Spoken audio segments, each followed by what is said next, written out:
I'm Scott. This is Scott's House of HO Racing. Thank you for stopping by tonight. I appreciate it. Sorry for the long delay in between videos, but once again, life got in the way. Got some good news to report, though. Obviously, I'm back making videos, so there's a good start.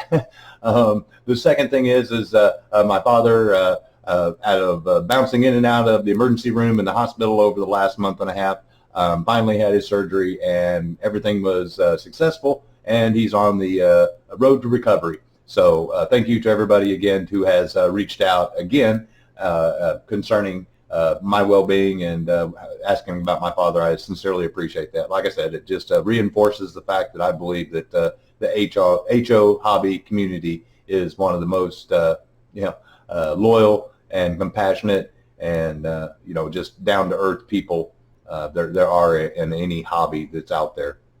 And then the second part is the last time we had spoke, I was packing up my room, and I've been doing the Buy It Before Evil Bay series of Auto World and Tyco cars. In fact, I'd already started the Auto World video, but this new stuff just came in and came out, and I wanted to get it out there as quickly as possible, since I know that this particular stuff wasn't, some of the things weren't released until later last week. So I know that I'm one of the first few in the country that actually have some of these, unless they were fortunate enough to have a hobby shop that was local that you could walk down to and buy, or drive down to and buy it. I don't have that luxury at my location. I have to wait for the good old mail order. But irregardless, tonight is the first ever Look What Scott's Got AFX version.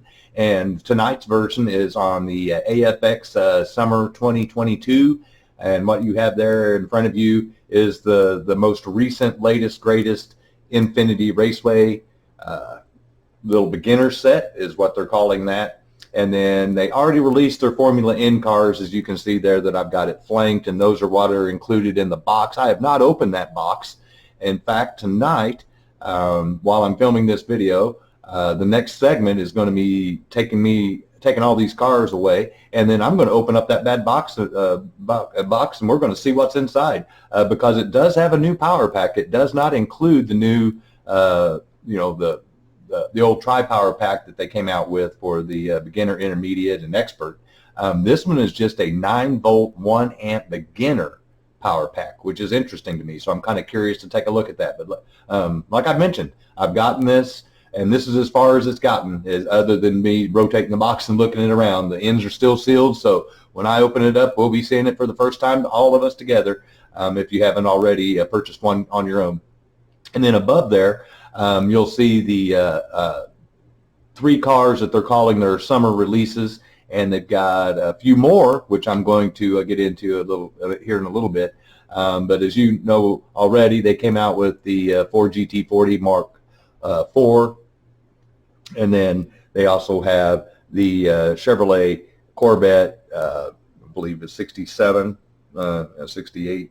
68 427 Black Flame is what they call that. Sorry, my apologies. And then the newest, latest, greatest release, as you can see there in the middle, is the Ford GT40 Mark II number 95 Daytona. And so what I thought I would do is start off this video with just a brief little blurb directly from AFX. I didn't really do any big deep dive history on any actual facts on the actual cars that were raced at the specific races, other than just to go to the AFX website and just basically steal their information, kind of like I steal some of their digital pictures that I'm going to be showing of each individual cars that you see there at the end of the video, with some music like I usually do. And then at the very end of this video, I do have pictures of the next release coming out, and I don't want to give it away. So just suffice to say, it is a beautiful car, and I kind of showed a little blip of it at the very end of the beginning of this video, but I do have several other pictures I can show you of it. And before I end this video, I am going to run down the list of cars that are going to be coming out, and as soon as I have any pictures of those, then I will pop them up on a video and get them out there. In fact, one of my next videos with AFX is going to be on the Ford GTs and the Ford GT40s, and then kind of how AFX has correlated all those together. And I've got obviously examples of each of the cars, and so we'll go through them all one by one. So without further delay, we'll get started. We'll just start with the two cars in case you haven't heard any history on the Formula N cars there, the red and the blue, the two that are included in the race set. Just something that came, like I said, directly off the AFX website.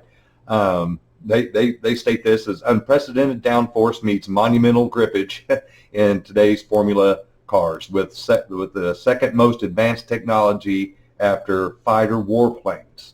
That's incredible. So basically, there's fighter jets and then Formula E race cars as far as technology goes. I did not know that. That's pretty amazing to me, but that just lets you know on how far on the cutting edge of technology and engineering these cars really are, and you'll understand that with a little more down in this paragraph. Basically, the unmatched braking system allows acceleration from 0 to 100 and back down to 0 in 4 seconds. So basically, it can go 0 to 100 and back down to 0 quicker than, I'd say 80% or more of the average sports cars on the street today. And I don't even know that many supercars could even come close to doing that. That's just amazing. Think about that for a second. 0 to 100 and back just down to 0 in 4 seconds. That just blew my mind.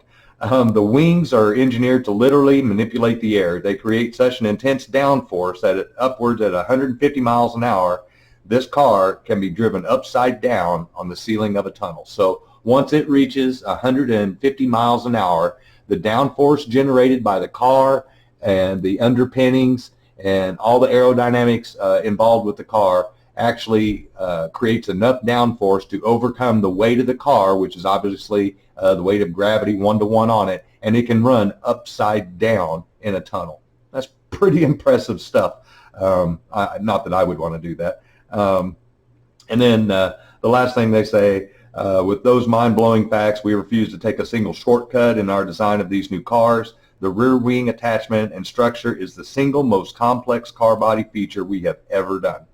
So not only do those Formula E cars, that these are the Formula N cars, because I'm sure they didn't want to pay the licensing for it, but I've got another little fact on why they called them the Formula N there, which is kind of interesting, and I'll finish up with that. But they've got so much engineering and technology in these cars than real life, and then AFX took the time, Race Masters did, to make sure that they 3D copied those cars as closely as possible, and it turned out to be their most complex body structure that they've ever done. So pretty impressive stuff. And it's the first time in 10 years that they've created a Formula F1, or in this case FN, or in real world FE type car. So it's the first type Formula car in a decade. Once again, another little fact I had no idea about. And then the one little tidbit that I thought I'd leave you with on those Formula N cars is that they call it a cool little feature or fact about the car, and that is that the N on a real F1 car, the gasoline-powered versions, N just disengages the clutch. So N just stands for neutral, basically, on an F1 car. And so I guess that's where they came up with Formula N, since there's only one gear on this thing. I don't know, but I know that they didn't want to call it Formula E because they didn't want to pay the licensing. And like I said, I don't blame them, because I can only imagine what that F1 licensing would be. And then we'll just move right over to the Infinity Raceway and let you, I'll read a little blurb on what they have to say about it. Like I said, it's kind of unique because they've changed their way of thinking on this, and based on the way they describe it, I can kind of see how they're trying to lure in a younger age market without having to discourage them from the very beginning of having cars fly off the track. And I'm sure that is why they got rid of the tri-power pack and just went with that little 9-volt, so that basically it would be harder for people to fly off the track and more enjoyable for kids to race. at a younger age. So without further ado, from AFX directly, it says beginner sets don't have to be as easy as pie, dull, or boring. In fact, in our opinion, they should be just the opposite. The AFX Infinity Raceway is a jaw-dropping, thrilling introduction into a lifelong hobby. It assembles in minutes and packs a fun challenge into a small amount of floor space. Vibrant purple and blue race designs in color and style add to the track. Tight corners and fast overpasses bring some of the most exciting aspects of HO racing, slot car racing to the set. The newly designed Formula N cars aren't too shabby either, donning a rear wing attachment and structure that is the single most complex car body feature we have ever done, once again, kind of like the description of the car itself. A brand new power supply, which I've been talking about, designed specifically for this set for flexibility while still testing skill. With 9 volts of power, you'll have time to practice shifting from full to half throttle without flying off the track. Interesting. So whether you're passing down the hobby or starting fresh, the Infinity Raceway set is the best introductory HO scale slot car set around. And like it says there on the front package, but just to give you a rundown of some of the features, it does have 8.5 feet of track. It only needs a 2 by 4 foot area of space to set up. All the track clips together, sets up in, they say, about 10 minutes or less. Comes with the 2 cars, the best handling and chassis anywhere with colorful bodies and unmatched realism. The new 9 volt power pack and 1 amp of power, perfect for honing skills, aka slow, and what I would consider slow for kids. And then it comes with, obviously, the 2 AFX 120 controllers for that new N motor, the CAN motor as it's known in the slot car world, and is upgraded for easy drivability. And then, of course, the obligatory tune-up kit that they give you that probably has a couple extra shoes, a little piece of sandpaper, I'm just guessing, but we'll find out when I open it up. So anyway, so we've gone over the cars individually that came out earlier this year, the brand new race set that they just literally released last week that could be purchased. And one little thing while I was setting this up that I noticed, that I'm sure the editor at AFX that proofed the final version of this box would be embarrassed if I pointed this out to them, but I'm going to do it anyway. If you'll hone in right there, somebody broke it, the halo unit on the car, and then took a picture. That's what it's supposed to look like. That's what it looks like when they're not broken. Somebody broke it and went ahead and took the picture. I personally would not be showing how fragile that is to break on the front of the box for a toy for kids. Just my opinion. I used to be a salesman, and I'm just throwing that out there.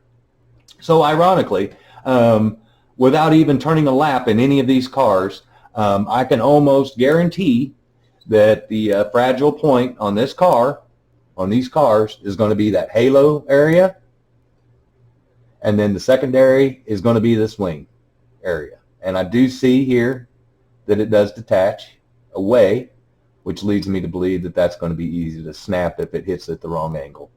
So, great looking cars. I don't know how long you're going to be able to keep them that way if you're serious about racing them, because eventually you are going to wreck them, and they are going to end up, I'm sure, getting cracked and broken. And I'm sure the box is a prelude to exactly what's going to happen when those cars fly off the track at the wrong angle. And so anyway, I just one little tidbit there that I happened to notice while I was setting this all up. We'll go over here to the obviously the 1968 Corvette 427, what they call Black Flame. And I won't read the whole thing that they've got on it, but basically it's just this is their introduction of these wildfire flames on the hood and fenders. And if you've not gotten one of these cars yet, I don't care if you're not a Chevy or a Corvette fan. That is one great looking car, and you'll see in the pictures at the end of the video that I have of the high def pictures that I've gotten from the AFX website, from their dealer page. And those flames, those are just what I would consider a photo realistic. They just it looks like a vinyl wrap basically. So, you know, and the 427 Corvette is not a bad bet at all. I'm a Ford guy, but even I would own one of those. I couldn't afford it, but you know, if someone gave it to me, I'd take it. And I wouldn't sell it, believe it or not. I'd hang on to that bad boy until, you know, I was ready to do the old retirement. But irregardless, so, you know, the C3 body, which is what that's based on, was manufactured from 68 through 82 and is considered by many to be the most beautiful of all 8 generations. And remember that 8 generations, because when I'm all done explaining this stuff and we're done looking at this, then I'm going to run down the new cars coming. And if you are a Chevrolet and a Corvette fan, you're going to jump for joy. I'll just put it that way. And like I said, these flames didn't appear on the real car in 1968, but I'm sure that a lot of you have seen similar flames jobs, but nothing is that real that have been put on older Corvettes. And then I'm going to work our way over to the Ford GT40 Mark IV, number 3, Le Mans, 1967 copper.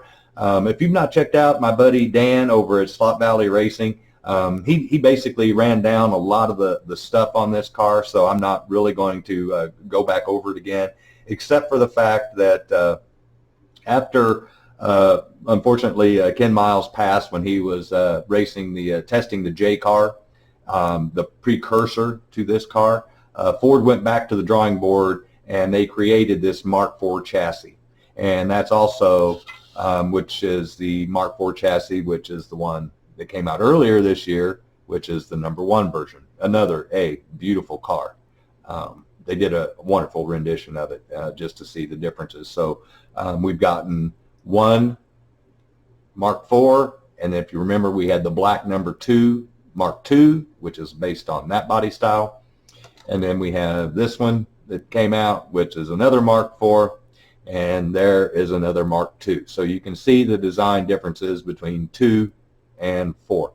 What's really interesting about these 4s, and I did not know this again, it's amazing what you can learn whenever you just go to the hobby website, and that once they made these, they only made 10 of those chassis, and only 5 of those were actually only raced in 2 major races: 67 Sebring and 67 Le Mans and 67 Daytona.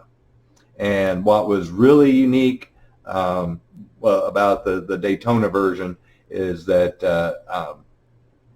it was the I think I'm getting I'm thinking I'm getting mixed up. Never mind. Yeah, Le Mans, and I did too much reading and experimenting. 67 Le Mans is the one that made this one famous with Andretti, and when him and AJ Foyt got in their fight, and the crew member put on the brake pad backwards, and then Andretti was in second place whenever he took off and wrecked the car in corner 1 and didn't get to finish the race because of him and AJ Foyt. So disregard the Daytona comment because that's on this car. But once again, a beautiful looking car, a great companion to go with this one. And ironically, if you'll notice, if you remember the copper number 5 GT40 that was also driven by Mario Andretti, they were doing really well, and it also got crashed and wrecked out. So Mario seemed to be fast at Le Mans, but when it came to him and Ford and GT40s, he just couldn't close the deal, couldn't finish the deal, which is sad because I'd like to see the Andretti name next to Ford in the record books like that. I'm sure he's in there in other places, but just to have it next to the GT40 legacy with Ken Miles and Shelby and all the other great drivers, you know, there's too many to list, but obviously like AJ Foyt, I just mentioned him. And then the latest, greatest, most released that came out last week with this Infinity race set is the car that you see right there, the Ford GT40 Mark II, number 95 Daytona. And that's where I was getting these two histories mixed up. So once again, we're kind of going back in time. So this was newer. Now we're going back. We're going back to 66. This one is the version from Holloman and Moody, and it entered, and it's obviously white, is what they called white, black, and green. And then in 1966 is when that car debuted at the Daytona International Speedway. And another ironic fact, I didn't know that 66 was the first year that they ran the 24 hours of Daytona. It was a full 24-hour race. So not only was it a new design car, and then it was also with a race that had just been made twice as long. So obviously it was going to be a test on man and machine. And then the last part of their little paragraph here is kind of confusing to me because it says that for most of the race, the team ran second place. But then the drivers, Mark Donohue and Walt Hansgren, were directed by Ford's team to fall back and finish second, allowing for a 1-2-3-5 record-breaking sweep. So at some point in time, they must have had the lead, and Ford ordered them to fall back to second place so that their lead car could win that race. If you've ever seen the movie Ford versus Ferrari, then you see a lot of how Ford used to meddle with their racing teams, which if you're a racer at heart, you absolutely hate, because you want to have the best guy win with the best car on that day. You don't want to be told to back off so that somebody else that was slower than you can win or be in front of you or place in front of you because the corporate sponsor wants a photo op. So kudos to any driver that could do that. And if you'll notice in that movie, if you did see Ford versus Ferrari, which if you haven't, I strongly suggest it. If you have seen it, then you know the part that I'm talking about when Ken Miles is running the race, and he talks about in the movie how revving it to 8,000 RPM and how the motor was like a symphony of music, and it was just man and machine, and he could just perfect harmony. And there's a spot where they're telling him to back down, and he ignores it for about a half a lap. And then he realizes, okay, I've had my fun, but I like racing cars and they're paying the bills, so I got to do what they say. And that's what every race car driver's worst nightmare is having to choose between winning, which is what you're supposed to do, or doing what you're told because somebody else wants, like I said, wants the photo op. So kind of interesting little facts there. So it wasn't only Ken Miles that Ford ordered around. Poor Holloman and Moody got pushed around by Ford with their drivers also.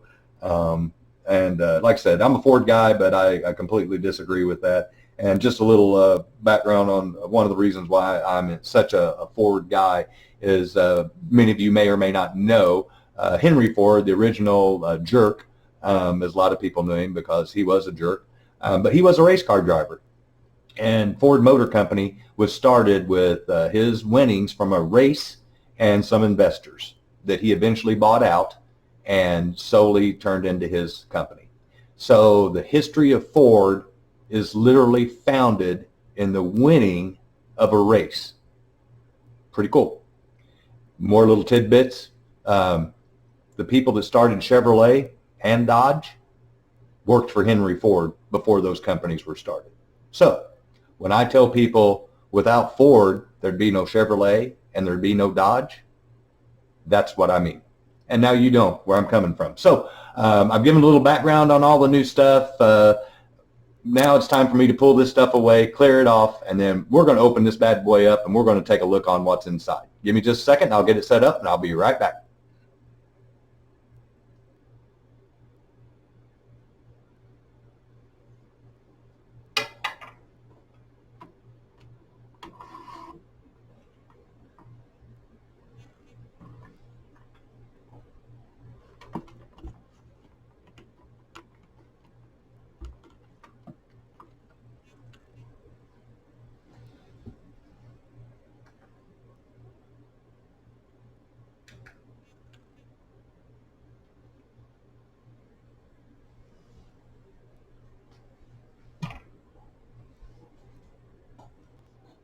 All right, so there we are. Got the cars cleared away.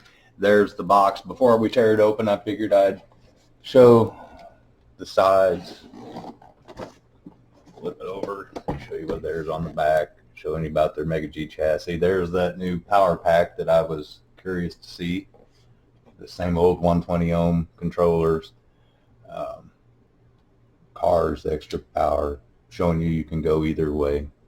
You know, pretty basic stuff if you've ever bought one of their tracks. And then there's a brief rundown of all the parts that are included in this, and they make it sound exciting. So you've got two 15-inch pieces there, and so you can probably fly around this track with in a second or less if you were in the outside lane and just could hold it wide open.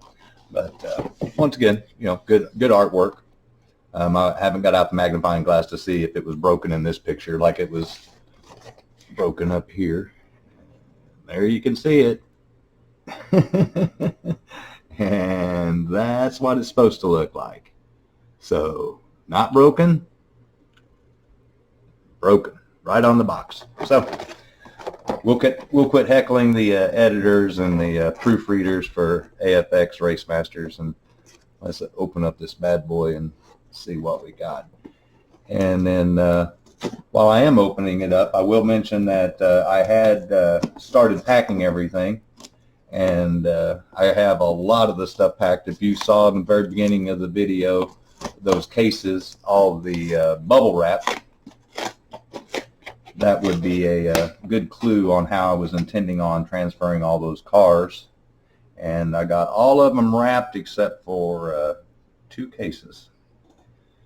And then found out that the owner got a hold of the rental company, and long story short, I'm staying right where I'm at. So now I have to unpack everything that I'd already repacked. So,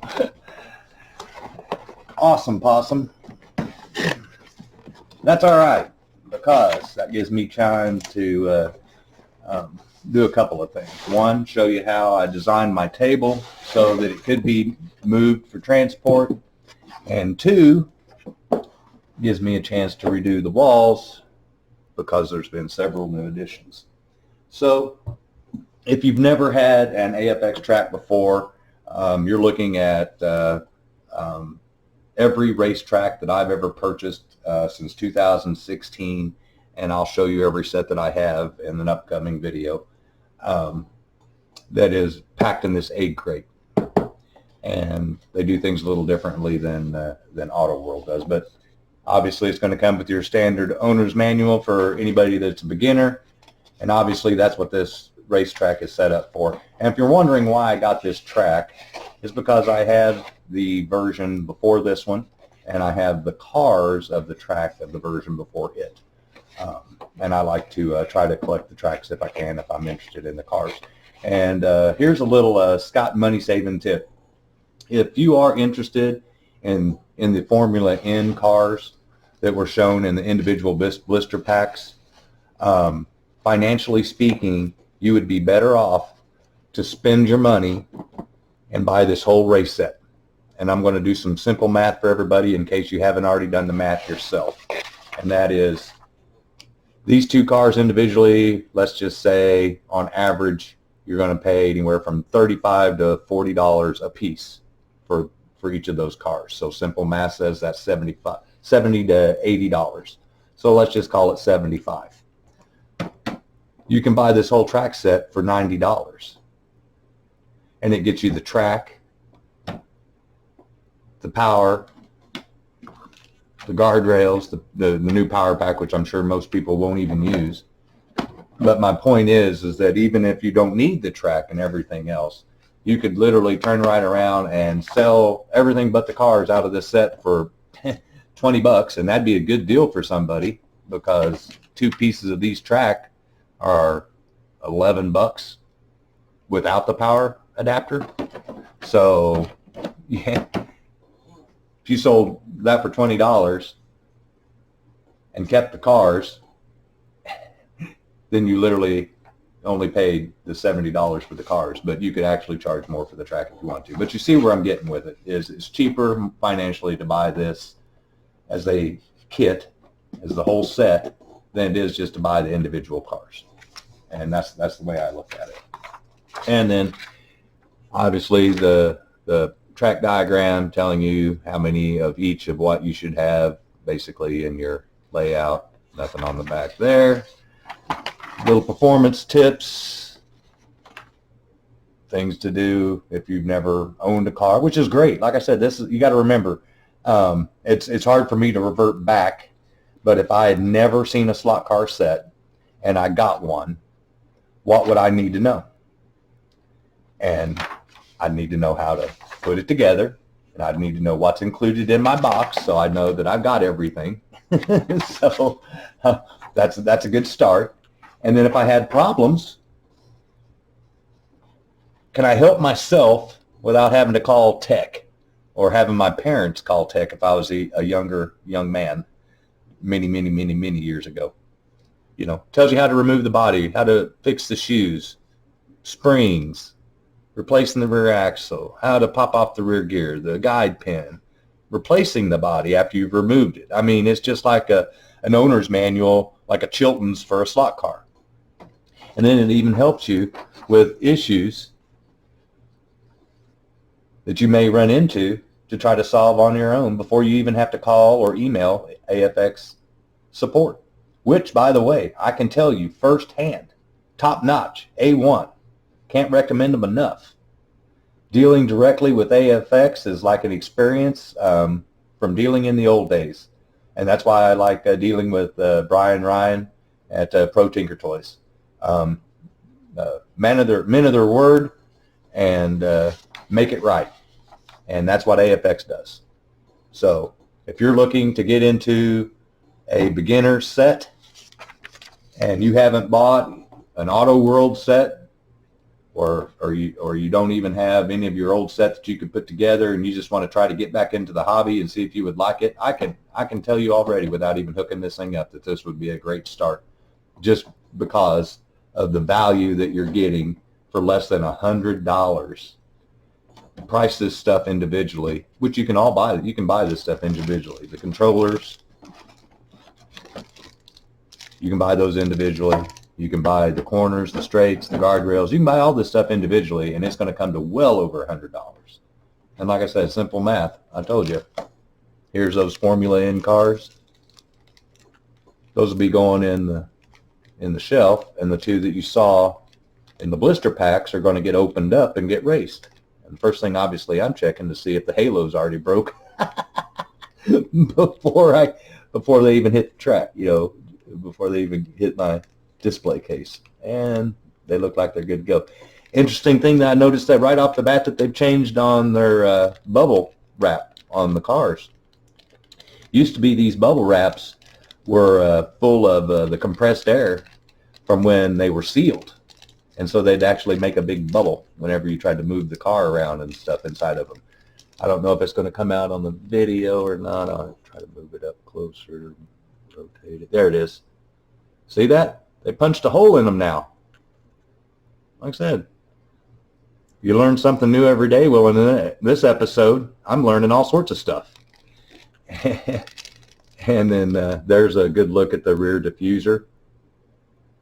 They were talking about the highest downforce and stuff. That adds to the downforce effect of these cars in real life. And it's not going to do anything for you on the racetrack, on this kind of track. But on the real track, yeah, that's a good bonus stuff. So let's go ahead and put those bad boys right back in there, because obviously I'm still unpacking, so don't need to worry about putting those in the. And here it is, the beginner power pack. I have to say that compared to the Tri-Power, this has to be the ultimate and cheap. I mean, I can honestly see why it reached that price point and how they did it now. Like I said, I used to be in sales, so I can appreciate price points for stuff. And that's why I know this is a good value. So if you've tried to price a Tri-Power pack, I've never had to do one lately. I've got one brand new in the package that I kept it as a spare in case I needed it. But long story short, I've seen them online for anywhere from $35 to $45.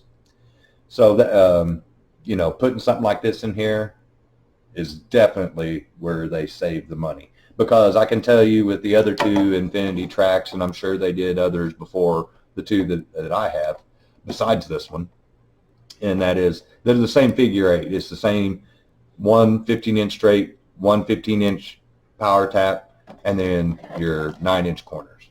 And then the only thing that they've done differently on this is they've added the decor, the tampo on the track to jazz it up, you know, make the racing look interesting, I guess. I don't know. Whatever. And then they've done several different things, but this is not the actual power lane. That's the 15-inch straight. So a lot of times they do that on the 15-inch straights. Let's slide that back, and there's something new. Now see, that's a great idea. Great idea. Now I understand the red and the purple. Okay, so kind of goes with the rest of the track color here. See. So I get it now. All right, so I can see where they saved money in some places to jazz up the product, so to speak.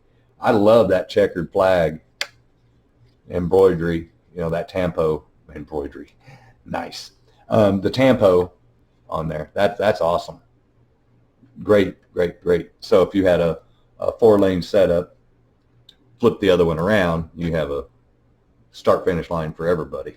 That's a cool little feature right there. I wish they'd do that on all their tracks, and quite honestly, they could produce a track, in my opinion, with the dual power supplies and this checkered flag, and then go your standard HOPRA, H-O-P-R-A, HO Professional Racing Association colors, go red, white, blue, yellow. And then that way, you know, make those an individual 15-inch dual power taps, so that people that don't want to invest the money in wiring and doing all that stuff, like I'm doing on my track, it makes it easier. And I just like I said, just an idea, and I think it would sell really well. I'm really interested to see the new Auto World 4-lane setup that's coming out later this fall, and hopefully it's in my price range, because I'd really like to try that out, especially the wireless controllers that they're coming out with. Even though they wouldn't be used on my track, I could still set it up temporarily. So, like I said, kudos to Racemasters AFX on that. So, the only other thing in the box I haven't shown you is the obligatory bridge supports. Only 2 of those. They didn't go all out on any of that right there. Obviously, once again, this is a budget beginner set, so you know they're just trying to get people in the hobby. And here we go, the old standard tune-up kit. What? Nothing changed there. 1 set of springs. I hope those are coming out. Move it up in there. Yep, there it is. You can see it. One spring there, 1 spring by mother. Done. So 1 set of spring, 1 set of shoes, and 1 piece of sandpaper. Now, once again, I do understand that this is a budget track, but you will find this same tune-up kit in every track that they make. My question is if you include a set, and please someone out there correct me in the comments below if I'm wrong, because I'm not a guru. I don't know everything. I just know from experience what I've heard, what I've read, and people that know more than me that I talk to. And that is, every set comes with modern day, I'll specify, because some of your older Tyco sets and older Aurora sets, really old ones, came with 1 car. All your newer car sets come with 2 cars. So why are you only giving me a tune-up kit for 1? Just one of those things that Scott, wonders why. I don't know if anybody else had thought of that either, but 2 cars, 1 set of shoes, 1 set of springs. I can understand sharing the piece of sandpaper, but it is what it is. I just think that's funny, because I can honestly say that price point wise, adding 2 little pieces of metal like that are already stamped and made in mass production, and those 2 little springs, couldn't come to more than 2 cents of added cost. 2 cents on the bulk level that I'm sure that these are made. But it is what it is. Someone could out there that maybe knows numbers could prove me wrong, and I'd be more than happy to admit it if I was. That's but I would dare say that I'm pretty close to it. So final review thought on this is great value for the dollar. I understand why they went with the beginner non-adjustable. You can see where they may have thought about it, but then I'm sure somebody said price point, and that's where they said, nope, cut it out, get rid of it. Either that or they're using that for thumb grips. But either way, this is where they're saving the money, is because my original the version before this one of Infinity Raceway, and I'll show you, came with a tri-power pack. So it didn't have all these jazzy colors, so they traded. For beginners, for little kids, to get them into the hobby, to keep the cars on the track, to keep them braking, and keep them interested and keep them wanting to play with it, kudos. Because if you give any kid the chance to try to go faster with an adjustable power pack, what do you think they're going to do? The very first time, crank that bad boy all the way up. See how fast it goes without having any experience on actually how to race the car. So I like the way that they're trying to make sure that they hook the kids into buying the next set or upgrades, and making sure that they know how to drive the cars before they try to go cranking it wide open and crashing and destroying the cars, because these are little works of art right here. These are just some good looking cars, in my opinion. I mean, they take a little while to get used to, and it's a little different to watch the racing on TV, and they got a lot of different rules, but it's the future.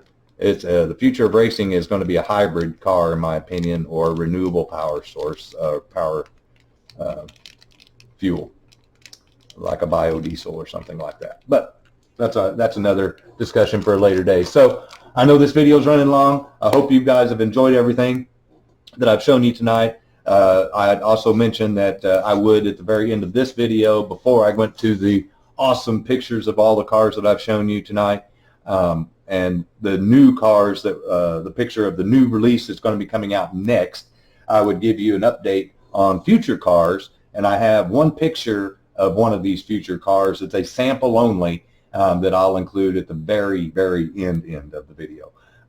So like I mentioned, I will start off, since we were talking a lot about the GT40s, there is going to be a paintable white AFX GT40 Mark IV body. So they're going to take the Mark IV body of the latest greatest version, and then they're going to make it a paintable, which is really cool. So that is going to be the last one that I've seen on the future upcoming cars for this year, GT40 model. But that's not the end of the Ford GTs, because we have two more Ford GTs coming out for later this fall. We have another Mega G Plus, and this is a Ford GT Heritage number 5. It's gold. I looked up the original Ford Motor Company version of it, and in the next video with the Ford GTs and the GT40s, I'll post pictures of it if I can't find pictures of the actual slot car, so we'll get a kind of an idea of what it's going to look like. And then the second car, which is the one that I have a sample of the actual slot car body, a picture of, and regrettably it even says sample only on it, but at least it's a picture that gives us an idea of what to kind of look forward to. It is the Heritage Edition number 16, and it's red with bronze stripes.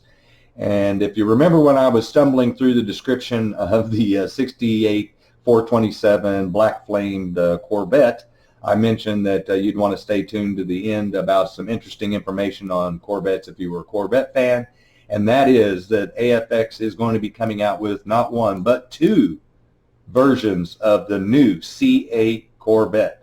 One of them is going to be an accelerated yellow, and the other one's going to be torch red. And like I said at the very beginning of this video, as soon as I have pictures of any of these cars, I will put them up, even if it's not relative to the video that I have, just to try to get them out there and try to generate some interest on some of the stuff that's coming out. So if you are a Ford GT fan, you've got two more of those bad boys coming out. And if you're not familiar with what the Heritage Edition cars are, here's one that I have that I actually raced that's out of the package. And this is the first Heritage Edition that they released. And if you're wondering what a Heritage Edition is, it's just a Ford GT version of the remake of the older car. And so, as an example, the 98, 95, so that's kind of what they do. They take the old paint schemes and transfer them into something new and modern. But anyway, so we got 2 Ford GTs, Heritage Editions coming out, and what I'm really excited to see is the 2 new C8 Vets, and that way you could have 2 supercars, American-made supercars, running against each other on the track. And I think it's going to be really cool to see those bad boys once they do come out, and being able to have the old Ford versus Chevy races going on again, because these are a sweet-looking car. And if you don't have any of these and you do like this chassis and you are into full-bodied cars racing with your club or your friends, I can strongly suggest one of these cars bodies. The center of gravity is low, and with the upgrades that we're going to go over in future videos, that I can show you how to make these cars run almost a second quicker than what they come with from AFX on the same track. You can make them fly. And like I said, this is just a really good looking car, and it handles great. It's heavier than a GT40, so if you do have a GT40, take out that little cardboard insert, and you got you a nice little hot rod race car, because it's got, once again, a low center of gravity, and it will hug the turns. So without further ado, like I said, hope everybody enjoyed the little debut. Sorry for the delay. Thank you to everybody that did reach out. I do appreciate it.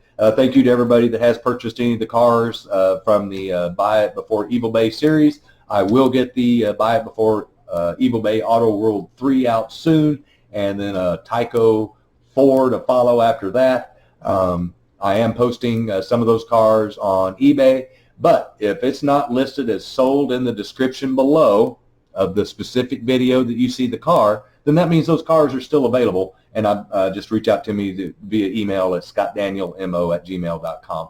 If this is your first time viewing the channel because I caught your attention with the new releases, I know I would appreciate it, and I know all of my other subscribers would too, if you just go ahead and hit the like, subscribe, and share, or the LSS as I call it below. That way we can help grow the HO community and help grow the knowledge for everybody. And like I said, the more the merrier. I encourage all comments. I do apologize if I don't get back to you very quickly, but I do have a lot going on right now. But I do answer every single comment that somebody makes, because I do appreciate the time that you take out of your day or evening to spend with me to ramble on about what I love as a hobby, and that is slot car racing. And obviously you do too, or you would have switched off this video a long time ago. So thank you again to all my current subscribers. I sincerely appreciate your patronage.